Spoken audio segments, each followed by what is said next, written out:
আজকে এসেছি কীর্তনে। আগের ভিডিওতে বলেছিলাম যে আমাদের এখানে কীর্তন হচ্ছে।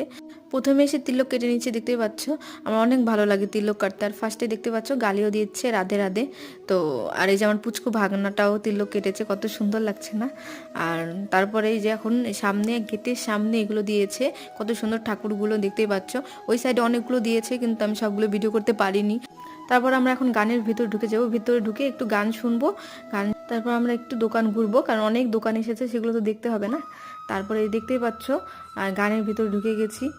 একটু পরে দেখতে পাবে এই যে গান হচ্ছিল। আর এই যে আমি দেখতে পাচ্ছ 4টা হয়ে গেছে, কারণ আমি কপালেও দিয়ে নিয়েছিলাম। অনেক ভালো লাগে আমার তিলক কাটতে। এই যে আমার ভাগনা, ও সারাদিন ঘুমায় কিন্তু এখানে এসে একদম একটু ঘুমায়নি। আর দেখতে পাচ্ছ কত দোকান এসেছে। কিছু কেনাকাটা করার পর এখানে একটা জুতার দোকান এসেছে, এখান থেকে একটা জুতা নিয়ে নিলাম আমি আর আমার দিদি। তো তারপরে এই যে আমরা ফুচকা খাবো, পেয়ারা মাখা খাবো, তারপর বাড়ি চলে আসবো। এই দেখতে পাচ্ছ ভাকা, কে কে ভাকা খেতে ভালোবাসো মেলায়, আমার অনেক ভালো লাগে।